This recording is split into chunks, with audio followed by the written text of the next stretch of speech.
आदरणीय अध्यक्ष महोदया, मैं आपका और सदन के सभी आदरणीय सदस्यों का आभार भी व्यक्त करता हूं और हम सब आज गौरव भी महसूस कर रहे हैं कि अगस्त क्रांति का पुण्य स्मरण करने का इस सदन के पवित्र स्थान पर हम लोगों को सौभाग्य मिला है।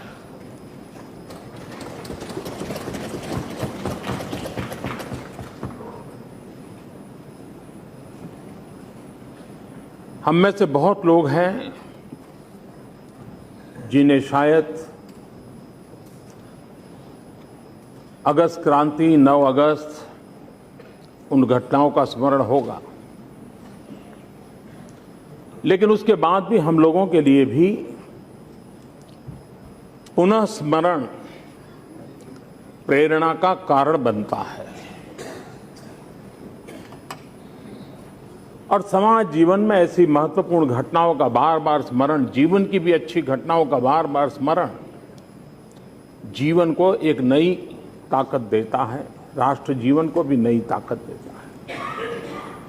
उसी प्रकार से हमारी जो नई पीढ़ी है उन तक भी एक बात पहुंचाना हम लोगों का कर्तव्य रहता है। पीढ़ी दर पीढ़ी इतिहास के एक स्वर्णिम पृष्ठों को, उस समय के माहौल को, उस समय के हमारे महापुरुषों के बलिदान को, कर्तव्य को, सामर्थ्य को आने वाली पीढ़ियों तक पहुंचाने का भी हर पीढ़ी का दायित्व रहता है। जब अगस्त क्रांति के 25 साल हुए, 50 साल हुए, देश के सभी लोगों ने उन घटनाओं का स्मरण किया था। आज 75 साल हो रहे हैं और मैं इसे बड़ा महत्वपूर्ण मानता हूं और इसलिए मैं अध्यक्ष महोदय जी का आभारी हूं कि आज हमें ये अवसर मिला है। देश के स्वतंत्रता आंदोलन में 9 अगस्त एक ऐसी अवस्था में है, इतना व्यापक, इतना तीव्र आंदोलन अंग्रेजों ने भी कल्पना नहीं की थी। महात्मा गांधी, वरिष्ठ नेता सब जेल चले गए और वही पल था कि अनेक नए नेतृत्व के ने जन्म लिया। लाल बहादुर शास्त्री, राम मनोहर लोहिया, जयप्रकाश नारायण, कई अनेक वीर युवा उस समय उस जो खाली जगह थी उसको भरा और आंदोलन को आगे बढ़ाया। इतिहास की ये घटनाएं हम लोगों के लिए एक नई प्रेरणा, नया सामर्थ्य, नया संकल्प, नया कर्तृत्व जगाने के लिए किस प्रकार से अवसर बने, ये हम लोगों का निरंतर प्रयास रहना चाहिए। 1947 में देश आजाद हुआ। एक प्रकार से 1857 से लेकर के 1947 तक आजादी के आंदोलन के अलग अलग पड़ाव आए, अलग अलग पराक्रम हुए, अलग अलग बलिदान हुए, उतार चढ़ाव भी आए, अलग अलग मोड़ पर से आंदोलन गुजरा। लेकिन 47 की आजादी के पहले 42 की घटना एक प्रकार से अंतिम व्यापक आंदोलन था, अंतिम व्यापक जनसंघर्ष था और उस जनसंघर्ष ने आजादी के लिए देशवासियों को सिर्फ समय का ही इंतजार था, वो स्थिति पैदा कर दी थी। और जब हम आजादी के इस आंदोलन की ओर देखते हैं तो 1942 एक ऐसी पीठिका तैयार हुई थी 1857 का स्वतंत्र संग्राम एक साथ देश के हर कोने में आजादी का ब्यूगल बजा था। और उसके बाद महात्मा गांधी का विदेश से लौटना, लोकमान्य तिलक का पूर्ण स्वराज और स्वराज मेरा जन्मसिद्ध अधिकार है, उस भाव को प्रकट करना, 1930 में महात्मा गांधी की दांडी मार्च, नेताजी सुभाष बोस द्वारा आजाद हिंद फौज की स्थापना, अनेक वीर भगत सिंह, सुखदेव, राजगुरु, चंद्रशेखर आजाद, चाफेकर बंधु, अनगिनत अपने अपने समय पर बलिदान देते रहे। ये सारा ने एक पीठिका तैयार की और इस पीठिका का परिणाम था कि 42 ने देश को एक उस छोर पे लाकर रख दिया कि अब नहीं तो कभी नहीं, आज नहीं होगा तो फिर कभी नहीं होगा, ये मिजाज देशवासियों का बन गया था। और इसके कारण उस आंदोलन में इस देश का छोटा मोटा हर व्यक्ति जुड़ गया था। कभी लगता था कि आजादी का आंदोलन एक एलिट क्लास के द्वारा चल रहा है, लेकिन 42 की घटना, देश का कोई कोना ऐसा नहीं था, देश का कोई वर्ग ऐसा नहीं था, देश की कोई सामाजिक अवस्था ऐसी नहीं थी कि जिसने इसे अपना न माना हो और गांधी के शब्दों को लेकर के वो चल पड़े थे। यही तो आंदोलन था। जब अंतिम स्वर में बात आई भारत छोड़ो, और सबसे बड़ी बात है महात्मा गांधी के पूरे आंदोलन में जो भाव कभी प्रकट नहीं हो सकता था, पूरे गांधी के चिंतन, मनन और विचार और आचार को देखें, उससे हटकर के घटना घटी कि इस महापुरुष ने कहा करेंगे या मरेंगे। गांधी के मुंह से करेंगे या मरेंगे शब्द देश के लिए अजूबा था और इसलिए गांधी को भी उस समय कहना पड़ा था। और उन्होंने शब्द कहा था, आज से आप में हर एक को स्वयं को एक स्वतंत्र महिला या पुरुष समझना चाहिए और इस प्रकार काम करना चाहिए मानो आप स्वतंत्र है। मैं पूर्ण स्वतंत्रता से कम किसी भी चीज पर संतुष्ट होने वाला नहीं हूं। हम करेंगे या मरेंगे, ये बापू के शब्द थे। और बापू ने स्पष्ट भी किया था कि मैंने मेरे अहिंसा के मार्ग को छोड़ा नहीं है। लेकिन आज स्थिति ऐसी, और वो समय जन सामान्य का दबाव ऐसा था कि बापू के लिए भी उसका नेतृत्व संभालते हुए उन जन भावनाओं के अनुकूल इन शब्द प्रयोगों को करना हुआ था। मैं समझता हूं कि उस समय समाज के जब सभी वर्ग जुड़ गए, गांव हो, किसान हो, मजदूर हो, टीचर हो, स्टूडेंट हो, हर कोई इस आंदोलन के साथ जुड़ गए और करेंगे या मरेंगे। और बापू तो यहां तक कहते थे कि अंग्रेजों की हिंसा के कारण कोई भी शहीद होता है तो उसके शरीर पर एक पट्टी लिखनी चाहिए, करेंगे या मरेंगे। और वो इस आजादी का आंदोलन का शहीद है। इस प्रकार की ऊंचाई तक इस आंदोलन को बापू ने ले जाने का प्रयास किया था और उसी का परिणाम था कि भारत गुलामी की जंजीरों से मुक्त हुआ। देश उस मुक्ति के लिए छटपटा रहा था। नेता हो या नागरिक, किसी की इस भावना की तीव्रता में कसू भर भी अंतर नहीं था। और मैं समझता हूं देश जब उठ खड़ा होता है, सामूहिकता की जब शक्ति पैदा होती है, लक्ष्य निर्धारित होता है और निर्धारित लक्ष्य पर चलने के लिए लोग कृतसंकल्प होकर के चल पड़ते हैं, तो 42 से 47 5 साल के भीतर भीतर बेड़ियां चूर चूर हो जाती हैं और मां भारती आजाद हो जाती है। और इसलिए और उस समय राम वृक्ष बेनीपुरी, उन्होंने एक किताब लिखी है, जंजीरें और दीवारें, और उस परिस्थिति का वर्णन करते हुए उन्होंने लिखा है, एक अद्भुत वातावरण पूरे देश में बन गया। उस पल को उन्होंने शब्दांकित किया था।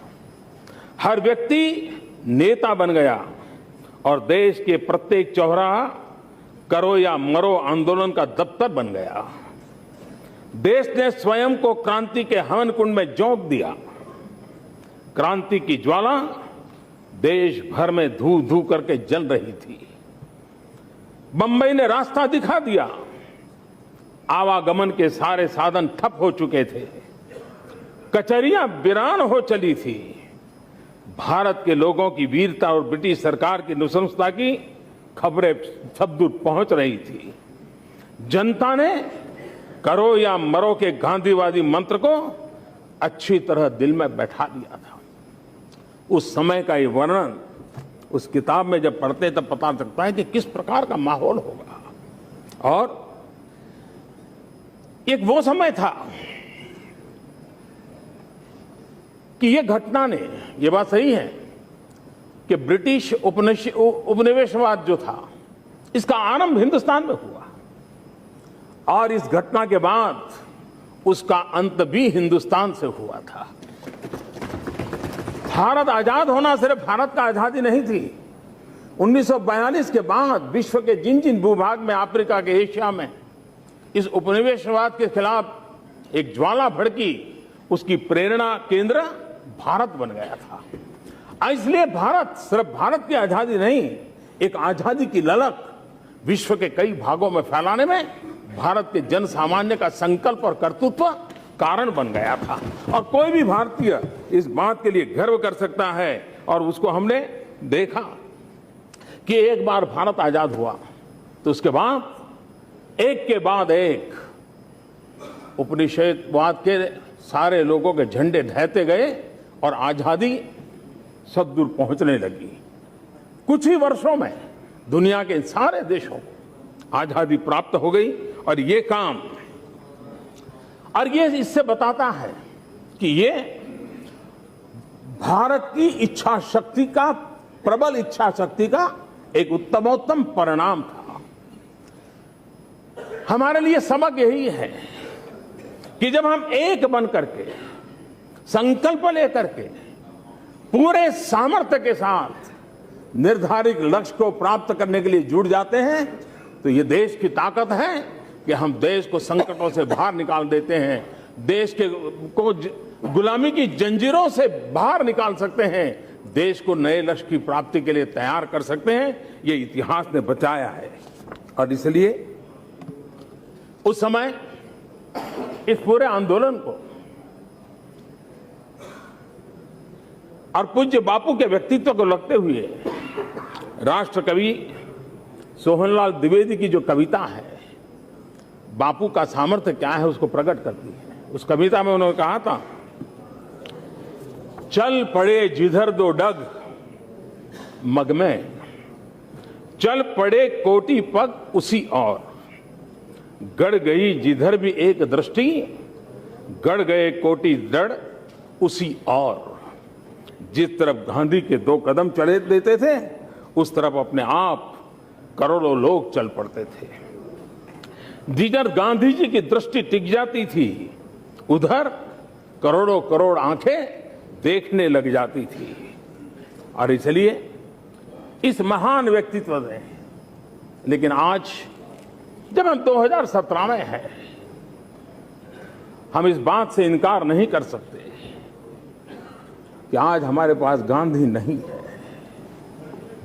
आज हमारे पास उस समय जो ऊंचाई वाला नेतृत्व था, वो आज हमारे पास नहीं है। लेकिन 125 करोड़ देशवासियों के विश्वास के साथ बैठे हुए हम सब लोग मिलकर के उन सपनों को पूरा करने का प्रयास करें, तो मैं मानता हूं कि गांधी के सपनों को, उस स्वतंत्र सेनानियों को सपनों को पूरा करना मुश्किल काम नहीं। और आज आज का ये अवसर इसी बात के लिए हमें उस समय भी जो वैश्विक हालत थे 1942 में, भारत की आजादी के लिए बड़े अनुकूल माहौल था। जो भी उस प्रकार उस इतिहास से परिचित है उनको मालूम है। मैं समझता हूं आज फिर से एक बार 2017 में, जबकि क्विट इंडिया मूवमेंट के हम 75 साल मना रहे हैं, उस समय विश्व में वो अनुकूलता है जो भारत के लिए बहुत सानुकूल है, और उस अनुकूल व्यवस्था का फायदा हम जितना जल्दी उठा दें, जैसे उस समय विश्व के कई देशों के लिए हम प्रेरणा का कारण बने थे, अगर आज हम मौका ले लें तो आज फिर से एक बार हम विश्व के कई देशों के लिए उपयोगी हो सकते हैं, प्रेरणा का कारण बन सकते हैं। ऐसे मोड़ पर आज हम खड़े हैं। 1942 एंड 2017, इस दोनों में एक वैश्विक परिवेश में भारत का महात्म्य, भारत के लिए अवसर समान रूप से खड़े हैं। और उस समय हम इस बात को कैसे लें, हम उसको जिम्मेवारी कैसे लें। मैं मानता हूं इतिहास के इन प्रकरणों से, सामर्थ्य से प्रेरणा लेकर के हमारे लिए दल से बड़ा देश होता है, राजनीति से ऊपर राष्ट्रनीति होती है, मेरे अपने से ऊपर 125 करोड़ देशवासी होते हैं। अगर उस भाव को लेकर के हम उठ चलें, हम सब मिलकर के आगे बढ़े, तो हम इन समस्याओं के खिलाफ सफलतापूर्वक आगे बढ़ सकते हैं। हम इस बात का इनकार कैसे कर सकते हैं कि भ्रष्टाचार रूपी दीमक ने देश को कैसे तबाह करके रखा हुआ है। राजनीतिक भ्रष्टाचार हो, सामाजिक भ्रष्टाचार हो या व्यक्तिगत भ्रष्टाचार हो, कल क्या हुआ, कब किसने किया, उसके लिए विवाद के लिए समय बहुत होते हैं। लेकिन आज पवित्र पल, हम आगे कोई ईमानदारी का उत्सव मना सकते हैं, ईमानदारी का संकल्प लेकर के देश का नेतृत्व कर सकते हैं, क्या देश को ले जा सकते हैं। ये समय की मांग है, देश के सामान्य मानवी की मांग है। गरीबी, कुपोषण, अशिक्षा, ये हमारे सामने चुनौतियां हैं। इन चुनौतियों को हम सरकार की चुनौतियां न माने, वो चुनौतियां देश की है। देश के गरीब के सामने संकट भरे सवाल खड़े हैं, और इसलिए देश के लिए जीने मरने वाले, देश के लिए संकल्प करने वाले हम सब लोगों का दायित्व बनता है कि इसको पूरा करने के लिए हम कुछ मुद्दों पर 1942 में भी अलग अलग धारा के लोग थे, हिंसा में विश्वास करने वाले भी लोग थे। नेताजी सुभाष बाबू की सोच अलग थी, लेकिन 42 में सबने एक स्वर से कह दिया था, आज तो गांधी के नेतृत्व में क्विट इंडिया यही हमारा मार्ग है। हमारे भी लालन पालन विचारधारा अलग अलग रही होगी, लेकिन ये समय की मांग है, ये समय की मांग है कि हम कुछ बिंदुओं से देश को मुक्त कराने के लिए संकल्प का अवसर लेकर के चले, चाहे गरीबी हो, भुखमरी हो, अशिक्षा हो, अंधश्रद्धा हो। महात्मा गांधी का ग्राम स्वराज का सपना कितना पीछे छूट गया। क्या कारण है कि गांव लोग छोड़ छोड़ करके शहरों की ओर बस रहे। गांव की उस चिंता को, गांधी के जो मन में गांव था, क्या हम हमारे भीतर उसको पुनर्जीवित कर सकते हैं क्या? गांव, गरीब, किसान, दलित, पीड़ित, शोषित, वंचित, उसके जीवन के लिए अगर हम कुछ कर सकते हैं, मिल करके करना है। ये सवाल मेरा और तेरा नहीं है, ये सवाल इस पार का उस पार का नहीं है, ये हम सबका है, 125 करोड़ देशवासियों का है, 125 करोड़ देशवासियों के जनप्रतिनिधि का है। और यही तो जब समय होता है जब वो प्रेरणा हम लोगों को कुछ कर लेने की शक्ति देती है, और उसको लेकर के हम आगे चल सकते हैं। हम ये भी जानते हैं देश में जाने अनजाने में अधिकार भाव प्रबल होता चला गया, कर्तव्य भाव लुप्त होता गया। राष्ट्र जीवन के अंदर, समाज जीवन के अंदर अधिकार भाव का महात्म्य उतना ही रहते हुए भी अगर कर्तव्य भाव को थोड़ा सा भी हम कम आंकने लगेंगे तो समाज जीवन में कितनी बड़ी मुसीबतें होती हैं। और दुर्भाग्य से दुर्भाग्य से हम लोगों का वे ऑफ लाइफ, हमारे चरित्र में कुछ चीजें घुस गई है जिसमें हमें बुरा ही नहीं लगता कि मैं गलत कर रहा हूं। अगर मैं चौराहे पर रेड लाइट को छोड़ करके क्रॉस करके निकल जाता हूं तो मुझे लगता ही नहीं कि मैं कानून तोड़ रहा हूं। मैं कहीं पर थूक देता हूं, गंदगी करता हूं, हमें लगता ही नहीं कि मैं गलत कर रहा हूं। हम अपने कर्तव्य भाव से एक प्रकार से हमारे जहन में, हमारे वे ऑफ लाइफ में इस प्रकार की नियमों को तोड़ना, कानूनों को तोड़ना, ये स्वभाव बनता चला गया है। छोटी छोटी घटनाएं हिंसा की ओर ले जा रही हैं। अस्पताल में किसी डॉक्टर के द्वारा कोई पेशेंट का कुछ हुआ, डॉक्टर दोषी है नहीं है, अस्पताल दोषी है नहीं है, रिश्तेदार जाते हैं अस्पताल को आग लगा देते हैं, डॉक्टर को मारते हैं, पीटते हैं।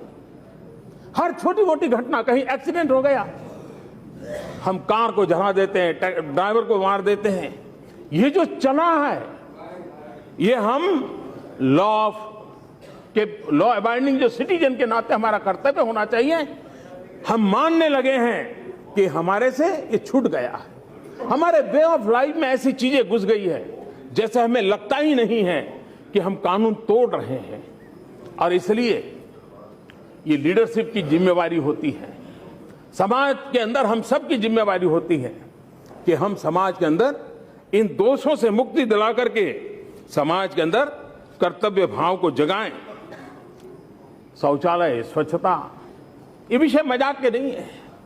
उन मां बहनों की परेशानी समझे तब पता चलता है कि जब शौचालय नहीं होता तो रात के अंधेरे का इंतजार करते समय दिन कैसे बिताना पड़ता है। और इसलिए शौचालय बनाना एक काम है, लेकिन समाज की मानसिकता बदल करके शौचालय का उपयोग करना ये जन सामान्य की शिक्षा के लिए आवश्यक होता है। इस भाव को हमें जगाना होगा और ये भाव कानूनों से नहीं होता है, कानून बनाने से नहीं होता है। कानून उसमें मदद कर सकता है, लेकिन कर्तव्य भाव जगाने से ज्यादा हो सकता है।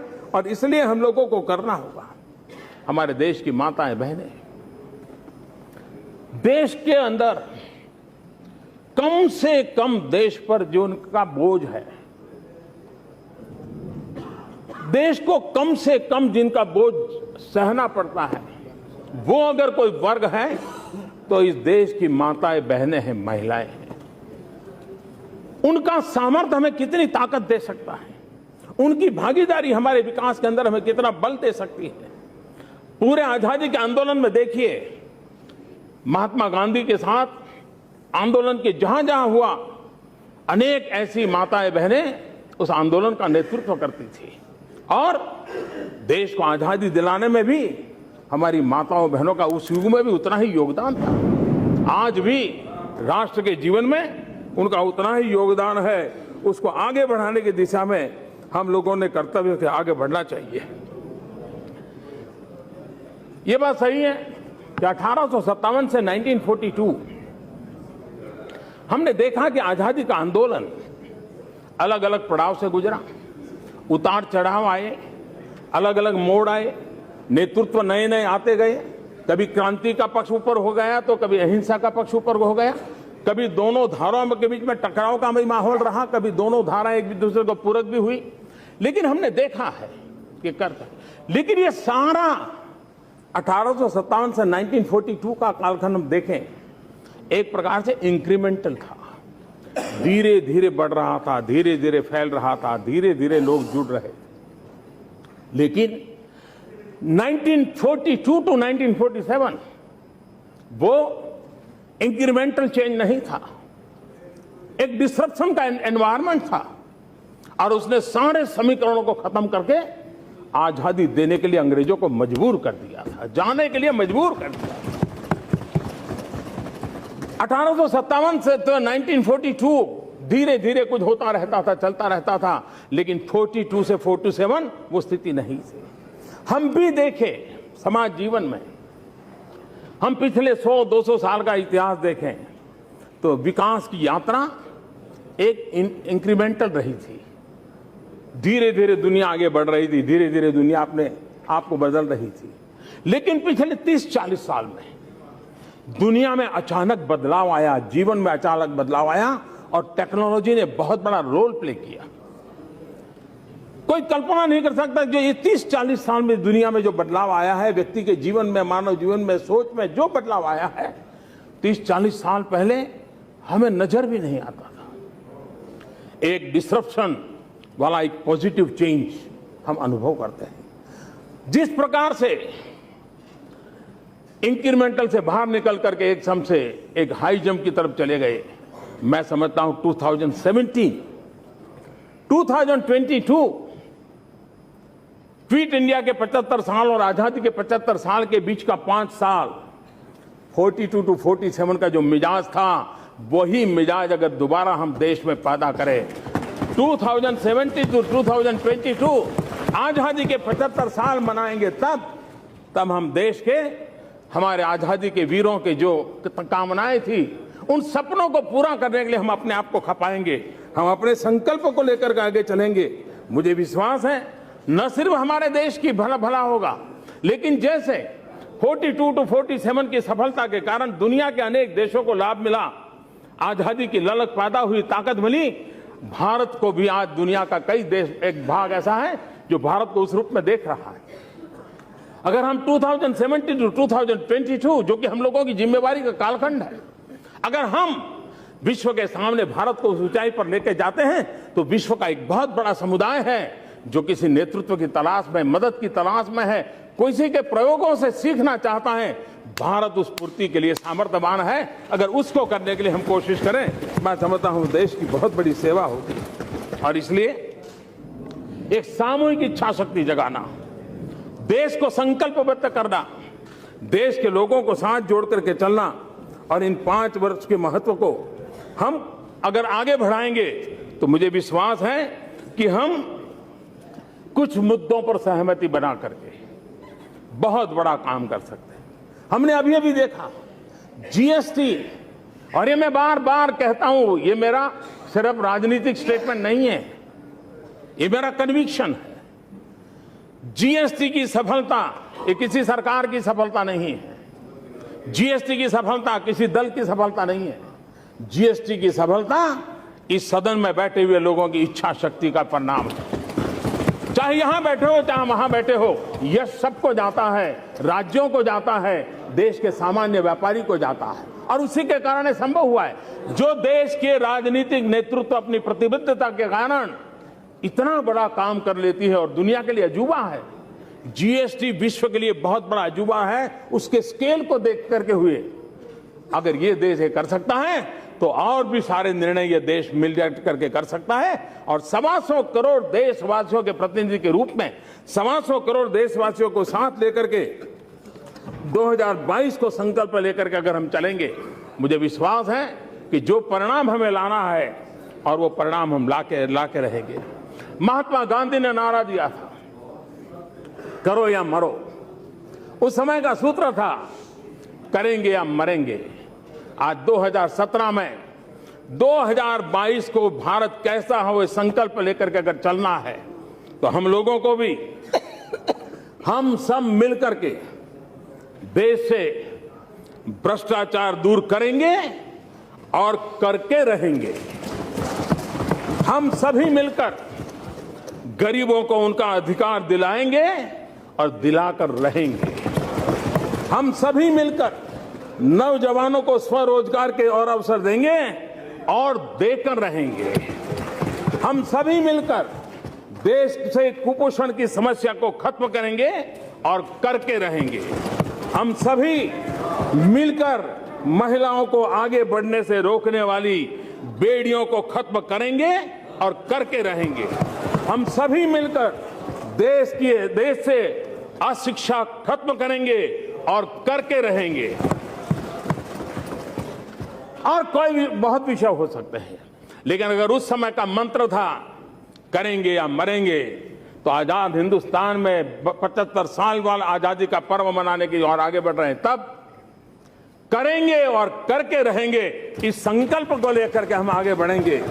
ये संकल्प किसी दल का नहीं, ये संकल्प किसी सरकार का नहीं, ये संकल्प 125 करोड़ देशवासी, 125 करोड़ देशवासियों के जनप्रतिनिधि, इन सब का मिलकर के जब संकल्प बनेगा, तो मुझे विश्वास है संकल्प से सिद्धि के ये 5 साल 2017 से 2022 आजादी के 75 साल, आजादी के दीवानों को सपना पूरा करने का सामर्थ्यवान समय, इसको हम प्रेरणा का कारण बनाए। आज अगस्त क्रांति दिवस पर उन महापुरुषों का स्मरण करते हुए, उनके त्याग, तपस्या, बलिदान का स्मरण करते हुए, उस पुण्य स्मरण से आशीर्वाद मांगते हुए हम सब मिलकर के कुछ बातों पर सहमति बना करके देश का नेतृत्व दें, देश को समस्याओं से मुक्त करें, सपने, सामर्थ्य, शक्ति और लक्ष्य की पूर्ति के लिए आगे बढ़े। इसी एक अपेक्षा के साथ मैं फिर एक बार अध्यक्ष महोदय जी, मैं आपका आभार व्यक्त करता हूं और आजादी के दीवानों को नमन करता हूं।